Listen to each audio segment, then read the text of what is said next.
கிறிஸ்துவுக்குள் பிரியமானவர்களே, கர்த்தராகிய இயேசு கிறிஸ்துவின் நாமத்தினால் உங்கள் அனைவருக்கும் என் அன்பின் வாழ்த்துதலை தெரியப்படுத்துகிறேன். கர்த்தர் இன்று உங்களுக்காக கொடுக்கும் அதிசயமான வசனம் உபாகமம் 31வது அதிகாரம் 12வது வசனம். உங்கள் தேவனாகிய கர்த்தருக்கு பயந்து இந்த நியாயப்பிரமாண வார்த்தைகளின்படி எல்லாம் செய்ய கவனமாய் இருக்கும்படிக்கு. பிரியமானவர்களே, முதல் பகுதியை பாருங்க. உங்கள் தேவனாகிய கர்த்தருக்கு பயந்து, அப்போ நம்ம கர்த்தருக்கு பயப்பட வேண்டும். இரண்டாவது, இந்த நியாயப்பிரமாண வார்த்தைகளின்படி எல்லாம். நியாயப்பிரமாணம் என்றால் கர்த்தர் நமக்கு கொடுத்த கட்டளைகள், கற்பனைகள், நியமங்கள், இதை நாம் பின்பற்ற வேண்டும். அதை செய்வதற்கு நாம் மிகவும் கவனம் உள்ளவர்களாக, ஜாக்கிரதை உள்ளவர்களாக இருக்க வேண்டும் என்று கர்த்தர் சொல்லுகிறார். பிரியமானவர்களே, நாம் வாழ்கிற காலம் கடைசி காலம். இந்த காலத்தில் எத்தனையோ பிரச்சனைகள், போராட்டங்கள் வருகிறது. ஆனால் கர்த்தராகிய தேவன் உங்களோடு இருக்கிறார். ஹல்லேலூயா. பிரியமானவர்களே, நாம் கவனமுடையவர்களாக நாம் இருக்க வேண்டும். நாம் ஒவ்வொருவரும் ஆசீர்வதிக்கப்பட தேவனுடைய கற்பனைகளை, அவருடைய வார்த்தையை கீழ்ப்படிவது மிகவும் அவசியமாக இருக்கிறது. பிரியமானவர்களே, இந்த உலகத்துல நம்ம ஆசீர்வாதத்தை சுதந்திரித்துக் கொள்ளணும், கர்த்தரிடத்திலிருந்து ஒரு நன்மையை நாம் சுதந்திரித்துக் கொள்ள வேண்டும் என்றால் நாம் முதலாவது அவருடைய வார்த்தைக்கு கீழ்ப்படிய வேண்டும். நீதிமானை கர்த்தர் ஆசீர்வதிக்கிறார். நீதிமான் யார் என்றால் கட்டளையும் கற்பனைகளையும் கை கொள்கிறவர்களே நீதிமான் என்று வேதம் சொல்லுகிறது. அப்போ நம்ம ஒவ்வொருவரும் கவனமாக நீதிமானாய் வாழ வேண்டும். அது மாத்திரமல்ல, கர்த்தரிடத்திலிருந்து நாம் ஆசீர்வாதத்தை சுதந்திரித்துக் கொள்ள நாம் முதலாவது கர்த்தருக்கு பயந்து நடக்கும்போது நம்மை அவர் ஆசீர்வதிக்கிறார். பிரியமானவர்களே, ஒருவன் கர்த்தருக்கு பயந்து நடந்தால் அவன் பாவத்தை அவனுடைய வாழ்க்கையில் அனுமதிக்காதவாறு மிகவும் ஜாக்கிரதை உள்ளவனாக அந்த தீமையான வழியிலிருந்து விலகி அவன் காத்து கொள்ளுவான். நம்ம என்ன செய்ய வேண்டும்? நம்ம புத்தி உள்ளவர்களாக, ஞானம் உள்ளவர்களாக, கவனம் உள்ளவர்களாக இருக்க வேண்டும். இவ்வுலக வாழ்க்கையில் அநேக காரியங்கள் இருக்கிறது இல்லையா? நம்ம நிறைய காரியங்களை அனுபவிக்கலாம், ஆனா நமக்கு அது தகுதியாக இருக்காது. பிரியமானவர்களே, நாம் ஒவ்வொருவரும் தேவனால் பரிசுத்தமாக்கப்பட்ட சந்ததியாக இருக்கிறோம். நாம் ஒவ்வொருவரும் தெரிந்து கொள்ளப்பட்டவர்களாக இருக்கிறோம். நம்முடைய அழைப்பே பரிசுத்த அழைப்பு தான். நான் பரிசுத்தராய் இருக்கிறது போல நீங்களும் பரிசுத்தராய் இருக்க வேண்டும் என்பதே கர்த்தருடைய சித்தமாக இருக்கிறது. பிரியமானவர்களே, வேதத்தில் நாம் 5 காரியங்கள் மூலமாக நாம் என்னென்ன காரியங்களில் கவனமாய் இருக்க வேண்டும் என்பதை அறிந்து கொள்ள போகிறோம். முதலாவது, கர்த்தருடைய வார்த்தையின்படி செய்ய நாம் கவனமாக இருக்க வேண்டும். ஆதார வசனம் உபாகமம் 12வது அதிகாரம் 32வது வசனம். நான் உனக்கு விதிக்கிற யாவையும் செய்யும்படி கவனமாயிரு. நீ அதனோட ஒன்றும் கூட்டமும் வேண்டாம், அதில் ஒன்றும் குறைக்கவும் வேண்டாம். ஹல்லேலூயா. பிரியமானவர்களே, உள்ளதை உள்ளவாறும் இல்லதை இல்லவாறும் நம்ம செய்ய வேண்டும். நம்ம எது இருந்தாலுமே நம்ம ரியாலிட்டியா, உண்மையா நம்ம நடக்கிறவர்களா இருக்க வேண்டும்.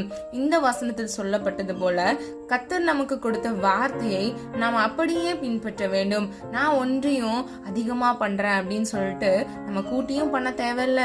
ஐயோ என்னால முடியல, எனக்கு கொஞ்சம் கஷ்டமா இருக்கு அப்படின்னு சொல்லிட்டு நான் ஓரளவுக்கு செஞ்சிடறேன் அப்படின்னு சொல்லி செய்யக்கூடாது. கரெக்டா அவர் என்ன சொன்னாரோ அதை நீங்க செய்யணும். ஹல்லேலூயா. பிரியமானவர்களே, இந்த உலகத்துக்குரிய தகப்பனும் தாயும் சொன்ன வார்த்தைகளை நாம் கேட்கிறோம் இல்லையா?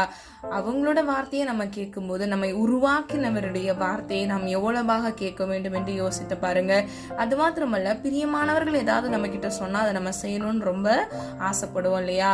நமக்கு பிடிச்சவங்க ஒரு காரியம் கேட்டாங்கன்னா அதை எப்படியாவது அவங்களுக்கு செய்யணும்னு சொல்லி நம்ம இருதயம், ஒரு நாள் செய்ய முடியலன்னா கூட அவங்களுக்கு செஞ்சிடணும் அப்படின்னு சொல்லிட்டு நம்ம இருதயத்துல அது அதிகமாக இருக்கும். பிரியமானவர்களே, நம்ம கர்த்தர் மேல அன்பு வைத்தோம் அப்படின்னா சிலுவையில் இயேசுவானவர் நமக்காக சிந்தின இரத்தத்தை அதை நம்ம நினைவு கூர்ந்தோம் என்றால், அவர் மீது நம்முடைய அன்பு இருந்தால் நாம் ஒவ்வொருவரும் அவருடைய வார்த்தையின்படி நம்ம நடப்போம். நம்ம ரொம்ப கவனமா நடப்போம். பிரியமானவர்களே, இன்னைக்கு மாதத்தோட முதல் வாரம். இன்னைக்கு நீங்க கம்யூனியன் எடுத்திருப்பீங்க. அவருடைய அன்பை நினைச்சு பாத்தீங்களா? உங்களுக்காக சிந்தின அந்த ரத்தத்தை நீங்க நினைச்சு பாத்தீங்களா? விலையேற பெற்ற அன்பு. அவர் நம்மீது அன்பு வைத்ததினால் மாத்திரமே நமக்காக தன்னுடைய ஜீவனையே அவர் கொடுத்தார். பிரியமானவர்களே, பழைய ஏற்பாட்டு காலங்களில் கொடுக்கப்பட்ட நியமங்களை மக்களால் பின்பற்ற முடியாமல் அவர்கள் பாவத்துக்கு அடிமையாக இருந்தார்கள். அதை மாற்றவே இயேசு கிறிஸ்து இந்த உலகத்தில் வந்தார். அதை மாற்றி நமக்கு பிரதான கட்டளைகளாகிய 2 மாத்திரம் அவர் நமக்கு கொடுத்தார். உன்னை நேசிக்கிறது போல பிறனையும் நேசிப்பாயாக. உன் தேவனாகிய கர்த்தரை முழு பலத்தோடும், முழு ஆவியோடும், முழு இருதயத்தோடும் அன்பு கூறுவாயாக. பிரியமானவர்களே, நியாய பிரமாணம் அன்பில் நிறைவேறுகிறது. நம்ம எதுல கவனமா இருக்கணும்? பிறர் மீது அன்பு செலுத்துறதுல கவனமா இருக்கணும். ஹல்லேலூயா. நம்ம கண்ணுக்கு தெரிஞ்ச சகோதரன் மீது அன்பு செலுத்தாம காணாத சகோதரன் மீது அன்பு செலுத்துகிறது கூடாத காரியம் என்று வேதம் சொல்லுகிறது. கர்த்தராகிய இயேசு கிறிஸ்து நம்ம ஒவ்வொருவருக்கும் சகோதரனாக இருக்கிறார்.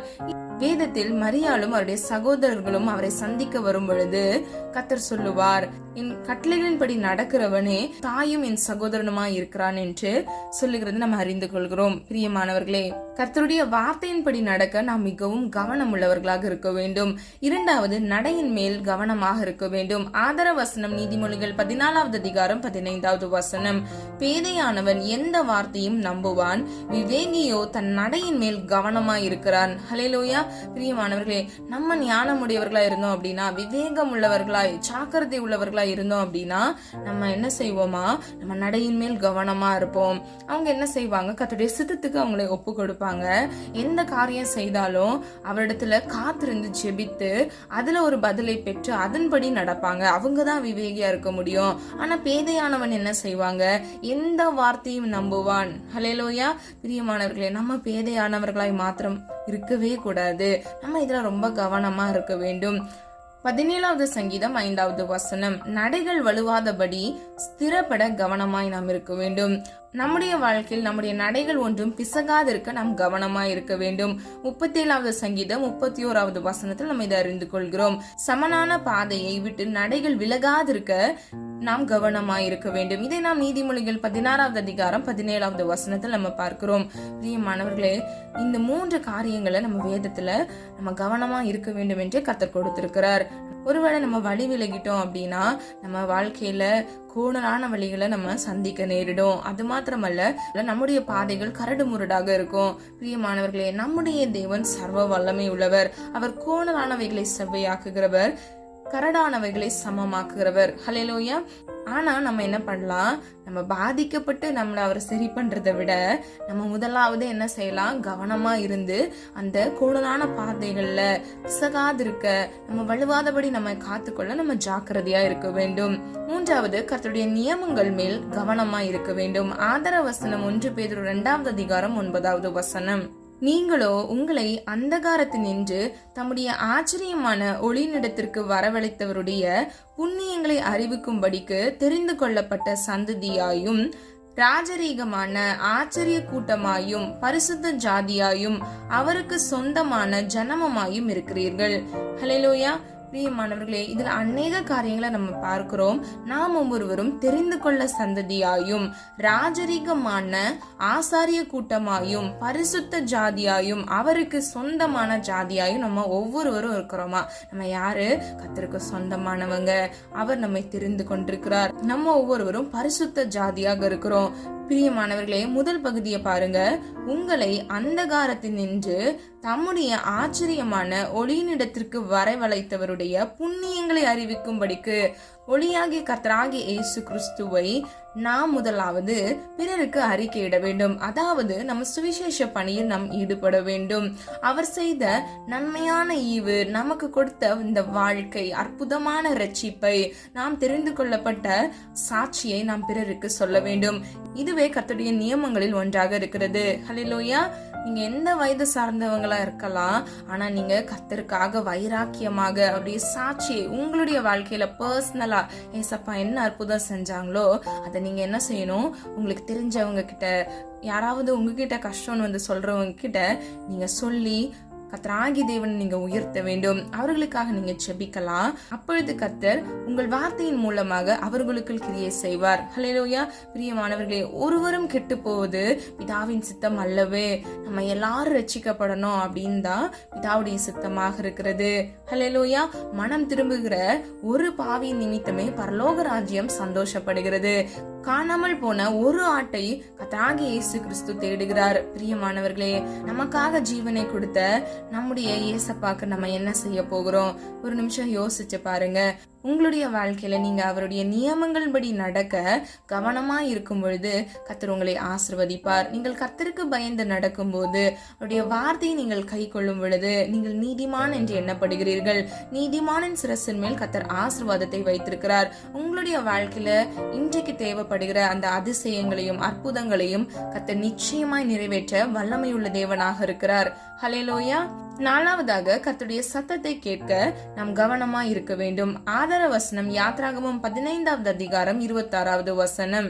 நீ உன் தேவனாகிய கர்த்தரின் சத்தத்தை கவனமாய் கேட்டு அவர் பார்வைக்கு செம்மையானவைகளை செய்து அவர் கட்டளைகளுக்கு செவி கொடுத்து அவருடைய நியமங்கள் யாவையும் கை கொண்டால் நான் எகிப்தியருக்கு வர பண்ணின வியாதிகளில் ஒன்றையும் உனக்கு வரப்பண்ணேன்.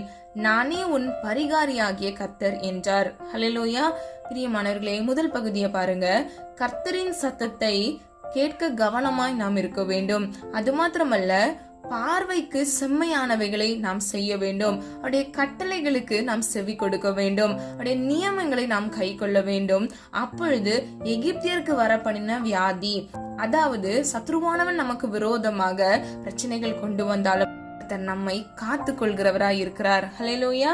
அது மாத்திரமல்ல, இந்த தேசத்தில் கடைசி காலம் இல்லையா, அநேக அழிவுகள் ஆங்காங்கே நடந்து கொண்டிருக்கிறது. இந்த மோசமான சூழ்நிலைகளில் கூட கர்த்தர் நம்மை பாதுகாப்பார். எகிப்தியருக்கு வர பண்ணின வியாதிகளில் ஒன்றையும் உனக்கு வரவிடேன் என்று நமக்கு வாக்கு கொடுக்கிறார். பிரியமானவர்களே, அவரே நம் பரிகாரியாகிய கர்த்தராக இருக்கிறார். ஹல்லேலூயா. நம்முடைய பாவங்களை சிலுவையில் சுமந்து தீர்த்த ஜீவனுள்ள ஆட்டுக்குட்டி இயேசு ஒருவரே. பிரியமானவர்களே, நம்ம அவருடைய சத்தத்தை கேட்க ஜாக்கிரதை உள்ளவர்களாய் கவனம் உள்ளவர்களாய் இருக்க வேண்டும். கடைசியாக ஞானம் உள்ளவர்களாய் நடக்க ஆதார வசனம் எபேசியர் 5வது அதிகாரம் 15வது வசனம். ஆனபடியினாலே நீங்கள் ஞானமற்றவர்களைப் போல நடவாமல் ஞானமுள்ளவர்களைப் போல கவனமாய் நடந்து கொள்ள பார்த்து. ஹல்லேலூயா. பிரியமானவர்களே, நீதிமொழிகள் 1வது அதிகாரம் 7வது வசனத்தின்படி கர்த்தருக்கு பயப்படுதலே ஞானத்தின் ஆரம்பமாக இருக்கிறது. அப்ப நம்ம விவேகியா நடக்கணும் அப்படின்னா, விவேகம் உள்ளவர்களா இருக்கணும் அப்படின்னா, நம்ம முதலாவது கர்த்தருக்கு பயந்து நாம் நடக்க வேண்டும். இரண்டாவது, ஞானத்திற்கு செவியை சாய்க்க வேண்டும். ஆதார வசனம் நீதிமொழிகள் 2வது அதிகாரம் 1வது வசனம். நீங்க எதை செஞ்சாலும் எதை கேட்டாலும் அதுல ஞானத்தோடு நீங்க உங்க செவியை சாய்த்து நீங்க கேட்க வேண்டும். பிரியமானவர்களே, அநித்தியமான காரியங்கள் கொடுக்கக்கூடிய அற்ப சுகத்திற்காக நீங்க தீமையான காரியங்களை நீங்க கேட்காதபடிக்கு, இந்த உலகத்துக்குரிய காரியங்களை கேட்காதபடிக்கு, உலகத்துக்கு நீங்க ஒத்த வேஷம் தெரியாதபடிக்கு நீங்கள் கர்த்தருடைய பிள்ளைகளாக கர்த்தருக்கு நீங்கள் பயந்து நடக்கும்போது, நீங்கள் ஜாக்கிரதையா இருக்கும் பொழுது கர்த்தர் உங்களை பாதுகாக்கிறார், உங்களை அவர் ஆசீர்வதிக்கிறார், உங்களுக்கு விடுதலையை அவர் கட்டளையிடுகிறார். ஹல்லேலூயா. கடைசியாக நீதிமொழிகள் 11வது அதிகாரம் 30வது வசனம். ஆத்துமாக்களை ஆதாயப்படுத்துகிறவன் ஞானம் உள்ளவன். ஹல்லேலூயா. பிரியமானவர்களே, நம்ம முன்பு சுவிசேஷ ஊழியத்தை நம்ம செய்கிறதை பற்றி நம்ம அறிந்து கொண்டோம். இதுல பாருங்க, ஆத்துமாக்களை நம்ம ஆதாயப்படுத்தணுமா, நம்ம அப்போ சுவிசேஷம் சொல்லி ஒரு ஆத்துமாவை கர்த்தருக்கு நேராக நம்ம திருப்பும் பொழுது அவனே ஞானம் உள்ளவன் என்று கர்த்தர் சொல்லுகிறார். பிரியமானவர்களே, நாம் ஒவ்வொருவரும் ஆத்துமாக்களை ஆதாயம் செய்வதற்கு நாம் கவனம் உடையவர்களா இருக்க வேண்டும். ஹல்லேலூயா. சொல்லப்பட்ட ஒவ்வொரு காரியங்களை நீங்க ஆராய்ந்து பாருங்க. இந்த காரியங்கள் எல்லாம் ரொம்ப லைட்டா உங்களுக்கு தெரியலாம் கேட்கும் போது, ஆனா ரொம்ப ஆழமான கருத்து இருக்கிறது. நீங்க இந்த காரியங்கள் படி நீங்க நடந்தீங்கன்னா உங்களுடைய வாழ்க்கையில நீங்க வலிவி விழுந்து போக மாட்டீங்க. நீங்க ஒவ்வொரு காரியத்தின் படி செய்யுங்க. வெறும் கேட்டுட்டு நீங்க போயிடாதீங்க. நீங்க ஒரு நிமிஷம் யோசித்து பாருங்க. இதை செய்யறதுக்கு உங்க லைஃப்ல நீங்க எஃபர்ட் போடுங்க. கொஞ்சம் எஃபர்ட் போடுங்க. நீங்க ஒவ்வொரு நாள் நீங்க கொஞ்சம் எஃபர்ட் போட்டீங்க அப்படின்னா நீங்க இதெல்லாம் செய்யும் போதே நீங்க ஆசீர்வாதமா இருப்பீங்க. நீங்க கர்த்தருக்காக 1 ஸ்டெப் முன்னாடி நீங்க ஒரு சின்ன காரியம் நீங்க செய்தாலும் கர்த்தர் உங்களுக்காக அவர் இறங்கி உங்களுடைய காரியங்களை வாய்க்க செய்வார். ஹல்லேலூயா. நம்ம எல்லாரும் ஒரு மனதா ஜெபிக்கலாமா? அன்பின் பிதாவே, அப்பா, எங்கள் ஒவ்வொருவரையும் இந்த கரத்தில் ஒப்பு கொடுக்கிறோம். இந்த நல்ல நாளுக்காக அப்பா உமக்கு நன்றியோடு துதிக்கிறேன், ஸ்தோத்திரிக்கிறேன். நீர் எங்களுக்கு கொடுத்த வாக்குத்தத்த வசனத்திற்காக நன்றி செலுத்துகிறோம். கர்த்தருக்கு பயந்து அப்பா நாங்கள் கவனமுடையவர்களாய் நியாயங்களை நியமங்களை அப்பா கைக்கொள்ள கர்த்தர் தாமே கிருபை செய்வீராக. கர்த்தருக்கு பயந்து ஆண்டவரே உம்முடைய நியாய பிரமாணங்களை அப்பா உம்முடைய வார்த்தையின்படி நாங்கள் நடக்க, கட்டளைகளுக்கு கீழ்ப்படிந்து கிரியைகளை நடப்பிக்க இயேசுவின் நாமத்தில் ஒரு கிருபையை கட்டளையிடும்படியாய் ஜெபிக்கிறோம். செபிக்கிறேன் ஆண்டவரே.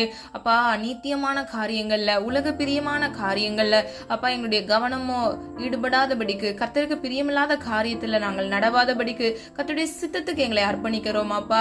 ஒவ்வொரு பிள்ளைகளையும் ஆண்டவரே உமது கருத்துக்குள் ஒப்பு கொடுத்து செபிக்கிறேன் ஆண்டவரே. ஆவியானவர் வணைந்து கொள்ளுங்க தகப்பனே. கர்த்தருடைய இரக்கம், கர்த்தருடைய கிருபை உடைய பிள்ளைகளை சூழ்ந்து கொள்ளட்டும் அப்பா. தீங்கொன்றும் அணுகாதபடிக்கு தீமையிலிருந்து விலகி பாதுகாத்துக் கொள்ளுங்க. உடைய நடைகளை அப்பா அவர்கள் காத்து கொள்ள வேண்டும் அப்பா. உமக்கு பிரியமில்லாத இடத்துக்கு அவர்கள் செல்லக்கூடாது. உடைய சித்தத்தின்படி நடக்க இயேசுவின் நாமத்துல ஒரு கிருபை உண்டாவதாக. ஒரு பிள்ளை கூட ஆண்டவரே வழுவி போகாதபடிக்கு, வழி விலகி போகாதபடிக்கு உம்முடைய பிள்ளைகள் ஒவ்வொருவரையும் ஆண்டவரே அப்பா உடைய நேர் வழியில் நீங்க நடத்துங்க.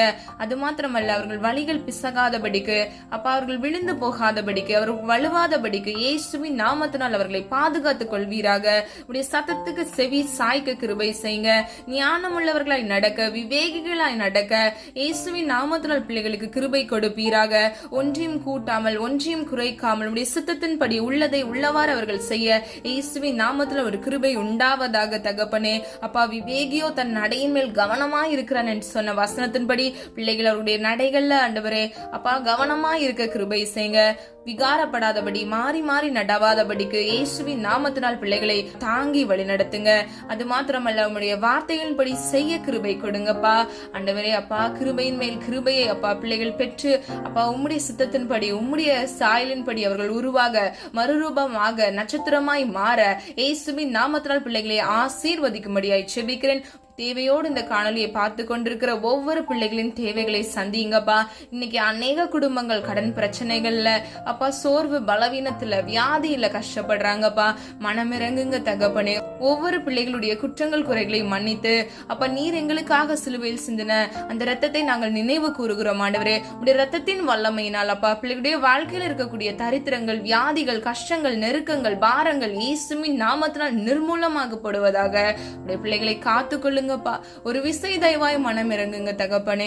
இது எங்களால் ஆகாது தகப்பனே, இது மனிதரால் கூடாது தகப்பனே, உம்மால் ஆகும் ஆண்டவரே. சகலத்தையும் நீர் உருவாக்குனீர், உம்முடைய வார்த்தையினால் உருவாக்குனீர் ஆண்டவரே. ஒவ்வொரு பிள்ளைகளையும் இயேசுவின் நாமத்தில் நீர் ஆசீர்வதிங்கப்பா. இழந்த சமாதானம், இழந்த சந்தோஷம் ஆண்டவரே இரட்டத்தனையாக இயேசுவின் நாமத்தினால் அப்பா சுதந்திரித்துக் கொள்ள பிள்ளைகளுக்கு கிருபை செய்யுங்க. காணொலியை கேட்டுக்கொண்டிருக்கிற ஒவ்வொரு பிள்ளைகளும் ஆண்டவரே அவருடைய வாழ்க்கையில ஒரு முன்னேற்றத்தை, மாற்றத்தை அப்பா அவர்கள் சுதந்திரித்துக் கொள்ள இயேசுவின் நாமத்தினால் கிருபை செய்யுங்க. ஏதோ கேட்டோம் ஏதோ போனோம் என்று இராதபடிக்கு ஒவ்வொரு பிள்ளைகளும் ஆண்டவரே சொன்ன ஒவ்வொரு வார்த்தைகளுக்கும் கீழ்ப்படிய இயேசுவின் நாமத்தில் அவர் கிருபை செய்வீராக. அவர்களை மாத்திரமல்ல உடைய பிள்ளைகளுடைய குடும்பங்களையும் இயேசுவின் ரத்த கோட்டைக்குள் மூடி மறைத்து நீர் பாதுகாத்துக் கொள்ளுங்க. நாம மகிமைப்படுவதாக. ஜெபித்த ஒவ்வொரு ஜெபங்களுக்கும் ஆமென் என்று நீர் பதில் கொடுத்து விட்டீர். அதற்காக நன்றி செலுத்துகிறோம். இயேசுவின் மூலம் ஜெபிக்கிறோம் பிதாவே, ஆமென். கர்த்தராகிய தேவன் தாமே உங்களுடைய வாழ்க்கையை வெளிச்சமாய் மாற்றி நீங்கள் ஒவ்வொருவரும் கிறிஸ்துவுக்குள் கவனமுடையவர்களாய் இருந்து கர்த்தருடைய ஆசீர்வாதத்தை சுதந்திரித்துக் கொள்ள உங்களுக்கு கிருபை செய்து உங்களை ஆசீர்வதிப்பாராக. God bless you. பிரியமானவர்களே, இந்த வீடியோ உங்களுக்கு பிடிச்சிருந்துச்சுன்னா லைக் பண்ணுங்க, சப்ஸ்கிரைப் பண்ணுங்க, பெல் ஐகான் கிளிக் பண்ணுங்க.